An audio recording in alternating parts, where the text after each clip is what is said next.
Assalamualaikum warahmatullahi wabarakatuh. Selamat siang, salam sejahtera untuk kita semua. Pada pertemuan hari ini kita akan membahas tentang pengenalan sistem operasi dan program utility. Jadi sistem operasi ini sudah Anda lakukan, Anda gunakan di setiap hari, termasuk juga program utility. Capaian pembelajaran pada pertemuan ke-7 ini, pertama, menyimpulkan peran sistem operasi dalam menjalankan komputer. Berikutnya menyebutkan manfaat Windows Utility yang tersedia. Sedangkan kemampuan akhir yang diharapkan, mahasiswa mampu menjelaskan fungsi dari sistem operasi, menerapkan pemanfaatan Windows Utility, mendeskripsikan jenis-jenis sistem operasi. Ini RPS yang biasa disampaikan di setiap pertemuan. Referensinya masih sama. Outline-nya pada pertemuan ini adalah konsep dan peran sistem operasi, mengenal jenis sistem operasi, utility, program. Berikutnya konsep dan peran sistem operasi. Sistem operasi itu dalam beberapa penyebutan ada yang menyebut OS atau operating system. Biasanya dalam kalau kita membeli perangkat komputer atau laptop, kita akan biasanya akan menanyakan ini OS-nya menggunakan apa. Ada OS ori atau original atau tidak, biasanya seperti itu. Itu yang dimaksud dengan sistem operasi. Sistem operasi adalah seperangkat program berisi instruksi yang bekerja mengkoordinasikan kegiatan di antara sumber daya perangkat keras komputer. Sistem operasi pada komputer sering disebut dengan platform. Platform pada komputer dapat berbeda dengan komputer lain karena platform dikembangkan sesuai dengan spesifikasi komputer. Tidak semua aplikasi dapat dijalankan pada semua platform. Jadi sistem operasi yang biasa digunakan ada Windows, ada Linux, ada lagi misalkan yang punyanya Apple itu ya, Mac atau Macintosh, biasanya itu yang biasa digunakan. Itu memiliki spesifikasi yang berbeda-beda. Jadi misalkan jenis tertentu akan bisa digunakan untuk misalkan hanya bekerja pada Windows, hanya bekerja pada Linux dan sebagainya.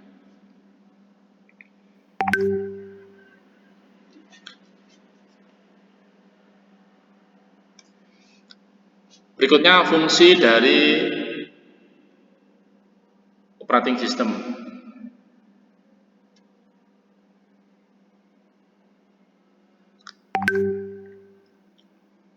Yang pertama, memulai dan mematikan komputer. Jadi di dalam operating system itu ada fungsi yang pertama, ada memulai dan mematikan komputer. Ini operating system ini tidak hanya di komputer ya, kalau di Android itu atau di smartphone itu ada Android yang paling banyak digunakan, meskipun ada produk Apple juga ada, atau iOS ya namanya yang untuk Apple. Jadi itu yang mungkin paling banyak. Kalau zaman dulu ada yang masih menggunakan OS Symbian, ada macam-macam. Yang sekarang yang paling terkenal adalah Android dan iOS.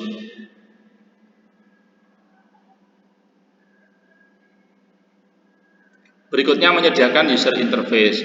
User interface itu tampilan awal dari sistem operasi. Kalau Windows kita tahu sendiri ya, bentuk tampilannya seperti apa, bentuk ada menu-menunya seperti apa, itu masing-masing memiliki tampilan interface yang berbeda-beda. Berikutnya ada manajemen program. Manajemen program ini mulai dari cara instalasi, cara shortcut, memanggil, membuka dan sebagainya itu dikelola oleh operating system. Berikutnya juga manajemen memori penyimpanan dan sebagainya. Itu juga dikelola oleh sistem operasi yang ada di perangkat atau PC. Berikutnya ada koordinasi tugas. Jadi dalam perangkat komputer itu membagi tugas antara bagian mengelola, memproses, mengelola jaringan, macam-macam ya. Itu dalam komputer dikelola atau dikoordinasi oleh operating system. Kalau terlalu banyak tugas dan tidak bisa ditangani, maka komputer biasanya akan mengalami lag atau mengalami hang biasanya yang terkenal, atau tidak bisa dioperasikan atau tidak bisa diapa-apakan karena tugas terlalu banyak sementara kemampuan tidak sesuai. Berikutnya konfigurasi perangkat. Ada beberapa operating system yang bisa mengenali perangkat tertentu, namun ada juga yang tidak bisa mengenali perangkat tertentu. Misalkan operating system yang cukup lama itu biasanya tidak bisa mengenali misalkan USB Type-C misalkan, itu ada beberapa yang tidak bisa. Kenapa tidak bisa? Itu karena yang ada namanya drivernya itu tidak support. Biasanya seperti itu. Berikutnya meningkatkan koneksi internet. Jadi untuk meningkatkan koneksi internet itu dikelola atau dikelola oleh operating system, memantau performa internet ini ya. Saya pernah menggunakan dua operating system yang berbeda, produknya Windows dan Apple di satu jaringan internet. Itu kecepatannya benar memang berbeda ya. Jadi operating system itu berpengaruh terhadap koneksi internet juga.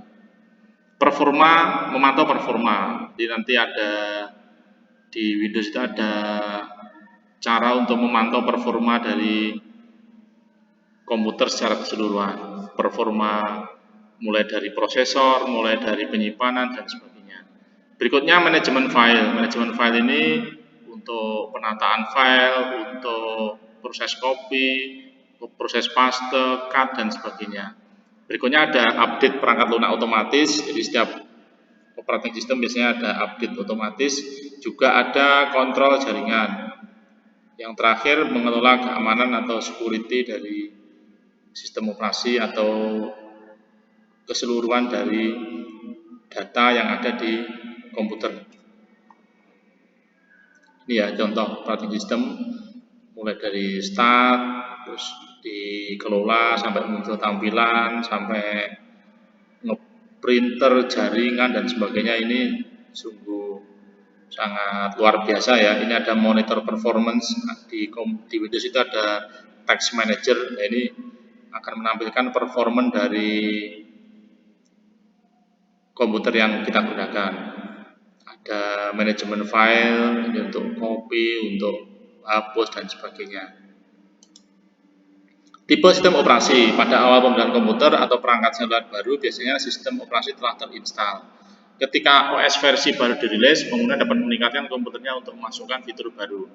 Jadi ada biasanya tidak selalu ya. Biasanya sistem operasi ini tidak selalu terinstall. Beberapa kondisi itu bisa tanpa sistem operasi. Mungkin harganya lebih murah atau spesifikasi komputer yang biasanya tidak include dengan Windows-nya. Misalkan seperti kalau kita membeli komputer server itu biasanya tidak dengan Windows-nya. Jadi Windows-nya atau Windows servernya itu beli sendiri. Nah itu harganya Windows itu, kalau Windows server itu jauh lebih mahal ya. Jauh lebih mahal dari Windows yang biasa, makanya tidak terinstall. Berikutnya adanya peningkatan pada OS versi baru biasanya akan berdampak pada aplikasi yang digunakan. Jadi ketika ada update atau peningkatan itu juga akan berdampak pada aplikasi yang digunakan. Ada yang support, ada yang tidak support. Ada aplikasi yang kompatibel cocok dengan OS versi terbaru atau sebaliknya. Ini beberapa aplikasi kadang memang terganggu, namun secara keseluruhan tidak begitu terasa ya. Tipe sistem operasi ada standalone, ada server, ada embedded. Yang standalone itu seperti Windows, Mac OS, Mac OS X, Unix, Linux dan sebagainya. Ini Mac ini yang produknya Apple, ada Unix, ada Linux. Yang paling banyak ini ya Windows ini ya.